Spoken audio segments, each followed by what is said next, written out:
un aspect qui n'est peut-être pas sans rapport avec la destination du lieu qui nous réunit aujourd'hui. Godot s'attacha notamment au rayonnement des lettres et des arts par la pratique de la traduction des auteurs anciens. Il peut être regardé à cet égard comme un passeur entre les cultures.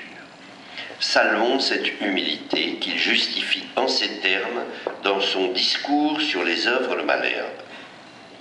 Je cite, « De siècle en siècle, il s'est trouvé des hommes qui, ne pouvant être riches tout seuls, ont fait part des trésors qu'ils avaient découverts à ceux auxquels les affaires, l'âge ou les maladies ne permettaient pas d'aller puiser les sciences jusque dans leurs sources. » Godot souligne toute la difficulté de son art.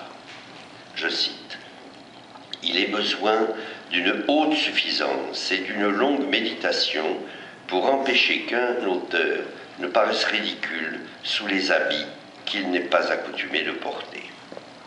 Il dégage ainsi toute la noblesse dans le bel éloge qu'il fait de la langue française, qui ne saurait être regardée comme inférieure au grec et au latin.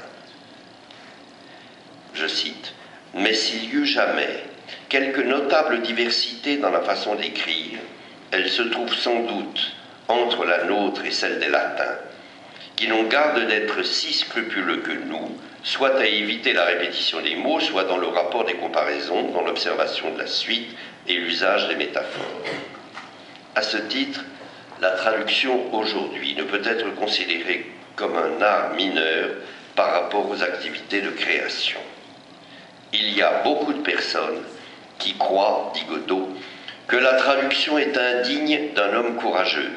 Au contraire, il me semble que pour réussir en la version d'un excellent auteur, il ne faut pas moins de doctrine, de jugement et d'éloquence que dans les ouvrages d'invention. Par les grâces de la version, écrit encore Antoine Godot, la copie n'est pas moins excellente que l'original. Laissons-lui la responsabilité de ce jugement audacieux.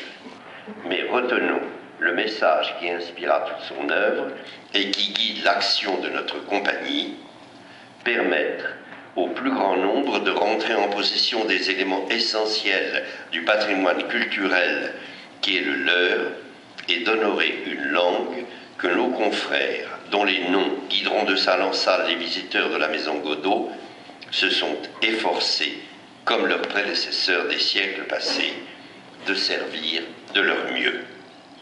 Notre compagnie tout entière salue la pleine réussite du beau projet auquel vous avez su donner corps et qu'elle accompagne de ses vœux les plus ardents et chaleureux.